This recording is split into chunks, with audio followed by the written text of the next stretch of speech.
Hello my friends, and welcome to Prague Chattery 777. Well, we've been talking about Jethro Tull, and we've made it to the end of the 70s period. We've made it to Stormwatch, released in 1979.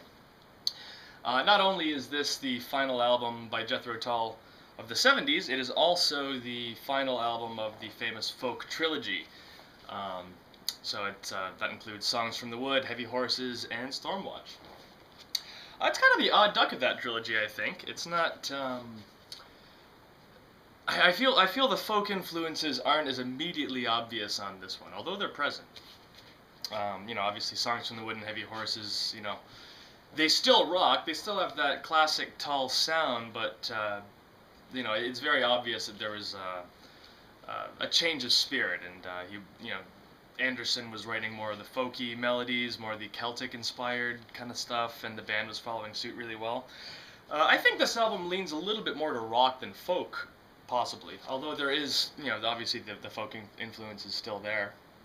Of the three folk albums, this is by far the darkest one. It's a slow transition. Songs from the Wood, like I said, is like a celebration. Celebration of nature, celebration of the great outdoors, etc., etc.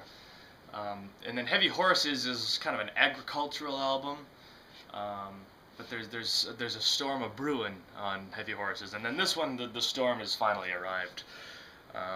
Lyrically, all the albums kind of deal with an environmental theme, and Stormwatch is the one where it's crisis. The environment is in crisis mode. So it's actually quite a prophetic album. Some of the stuff that is discussed on this album back in 1979 is more relevant today than it ever has been, I think. So it shows, Anderson is a smart guy. He knows what he's talking about, and he always did. It's also got a very maritime feel. Like I said, if Songs from the Wood is the forest album, and Heavy Horses is the agricultural album, this is the maritime album. This is, out by the sea kind of stuff. And I think it probably is the weaker of the trilogy of the three, but it's still got some very, very good tracks on it. In fact, it has possibly my favorite song by Ian Anderson on here. Very, very good song on the second side. We'll talk about that in a minute. Very good album cover as usual. Very, very, very striking. And of course, they're playing off poor old Ian Anderson's image in the frosty sea, looking at the oil rigs, refineries out in the water. We flip around and we see the gargantuan polar bear wreaking havoc on the ice, which is very dramatic. There's also some lovely birds and an angel here as well, so that's very sweet. Let's digest the tracks. Traditionally we digest the tracks. That means I'm going to talk about the lineup. The lineup is exactly the same as the previous two albums, except that John Glasscock, who had been a bass player in the band since Too Old to Rock and Roll. He's been in the band 5 years. During the recording of this album, was in for some sort of, I believe it was open heart surgery, but I might be wrong. And he unfortunately passed away. Either during the recording or just after the recording, he had actually passed away. And it's very unusual that there's no dedication to him. There's no rest in peace to him or anything, which I think is kind of strange. And so John Glasscock only plays bass on 2 tracks on this, and the rest was all Ian Anderson. That's kind of a bit of a sad note to this album, in that not only is it John Glasscock's last album, but he passed away, which is very, very sad. Rest in peace, John Glasscock. He did some very, very good work with Tull. So on that sad note, now let's talk about the tracks. I told you it's a dark album. So side 1 opens with North Sea Oil. And then we really get the maritime feel here. The title is a dead giveaway. Not quite as strong an opener as Songs from the Wood or Heavy Horses, but it's a nice little song. We hear that kind of rockier influence there as well. it's a good song. It's a nice song. It's talking about you know, oil shipping and whatnot, and how the human economy affects the natural economy. We get a guest vocalist in the form of, I'm not sure what his name is. Maybe it is here somewhere. Whoa, da, da, da, da, da.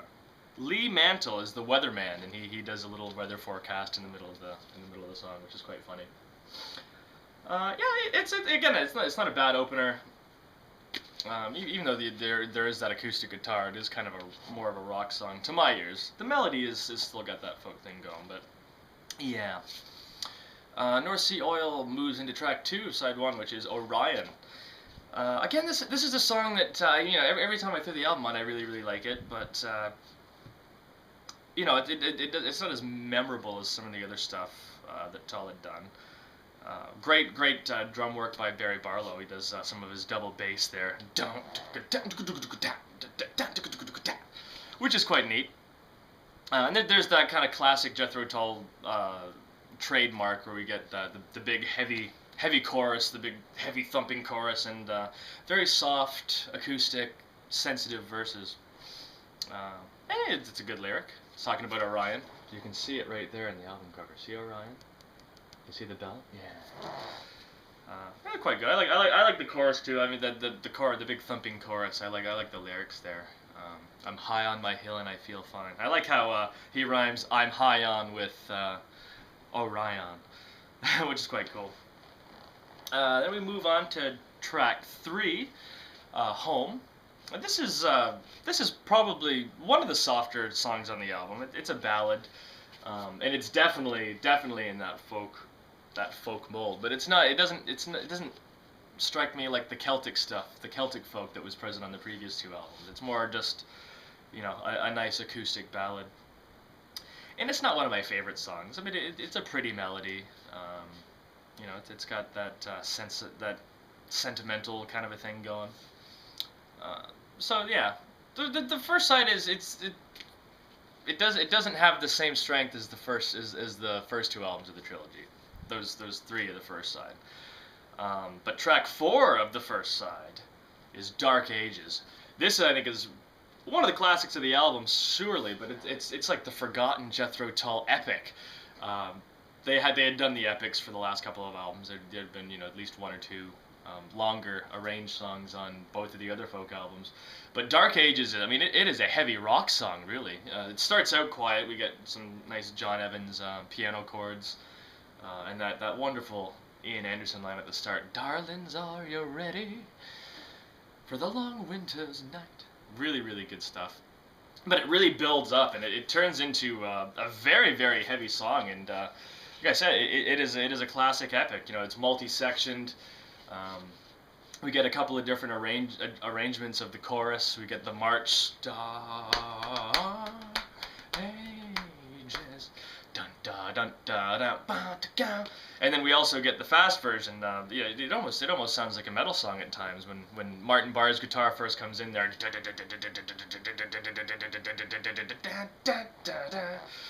And I mean, it turns into a really great track. And it goes into the fast section, and it all winds its way back to that big, what's the word I'm looking for? Anthemic. It's very anthemic. It's an anthem, you know, the chorus, and it winds its way back to that big, the slower version, and the slower version of the chorus, and it's really good song. Dark Ages is contender for best song on the album, but it's not my favorite. It's really good though. And then side 1 closes with an instrumental. It's been a while since we've had a Tull instrumental, actually. What was it? Might be For Later from Living in the Past, but correct me if I'm wrong. I might be totally wrong on that. This one is called Warm Sporran. And if you didn't know, a Sporran is something that goes under a kilt that keeps your parts warm.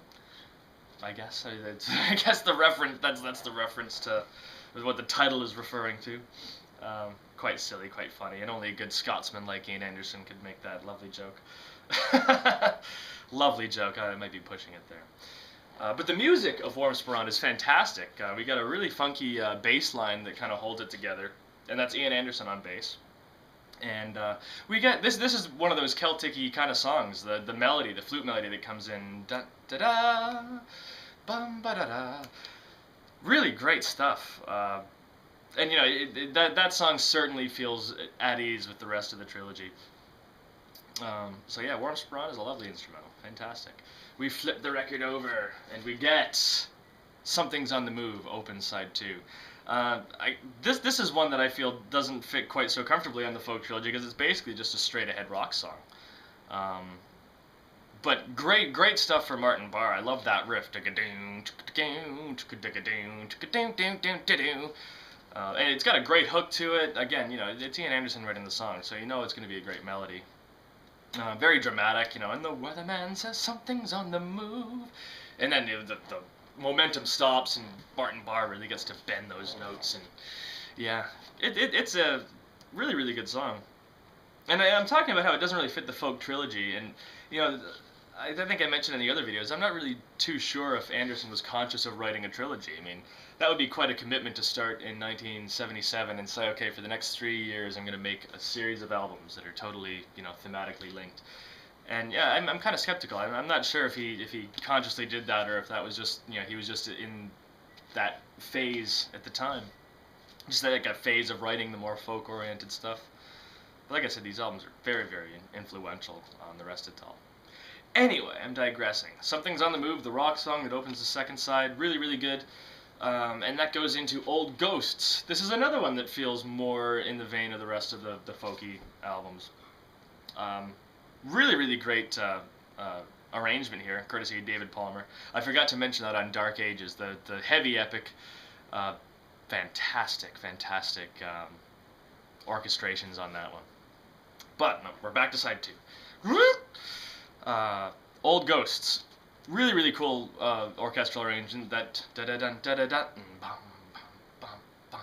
da da da da da, and that creates a really nice hook for the song. And yeah, it's a great little song. I love the it's closer towards the end. That great chorus. I'll be coming again like an old dog in pain, or coming in the rain like an old dog in pain. Straight from the eye of the hurricane, something along those lines. I really like that chorus. It's quite lovely. And right around the end, when we get a repeat of the chorus, there's this really cool. It's just like a bar or two of cool Barry Barlow drum fill and some wild flute playing. Just that. I'll be coming again. Oh, it's so great. So Old Ghost, one of my favorites on the album. We get to track 3 of side 2, and now this is the song I was talking about. This might be one of my favorite songs that Ian Anderson ever wrote, Dun Ringill. I absolutely love this song. It's totally simple, you know, it's just a very, you know, for Ian Anderson standards, a relatively simple acoustic guitar line, and the lyrics are singing about meeting at night by the old stone circles of Dun Ringill, which is it on the Isle of Skye? I believe it might be on the Isle of Skye. It's an ancient site, an old castle, and I believe at this point in his career, Ian Anderson had property out that way. So he obviously had a strong attachment to the site Dun Ringill, and so he wrote this lovely little song. I love the intro. Again, we get the return of the weatherman. Weather's on the change. The Stormwatch brews a concert of kings as the white sea snaps at the heels of a soft prayer whispered. And then when that guitar line comes in, it's just, oh, it's perfect. I'm not sure who the singer is, but there's a version on YouTube of this song with Ian Anderson, and there's a female singer that sings this. And like I said, I think the performance was in Italy, but her voice on this song is just, like, I've got goosebumps thinking about it. Or it might just because it's really cold out here. But yeah, Dun Ringill, one of my favorites. Fantastic song.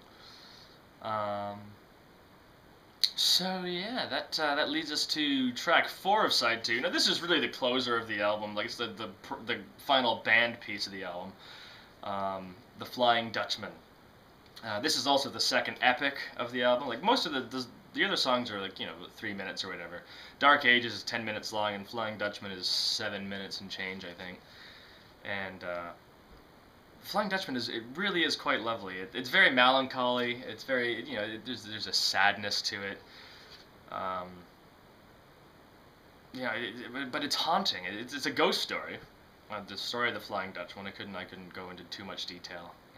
I would only serve to embarrass myself. But yeah, that line, you better be there when the Dutchman comes, and the way that that's all sung is, it gets you. And those piano chords, courtesy of John Evan at the beginning, and I mean the way that the very first melody just sneaks in is so haunting. It's a beautiful piece. Like I said, it's got this dark, melancholy kind of quality to it. But the middle section of Flying Dutchman, when they go into that instrumental break and we get that flute line, boom,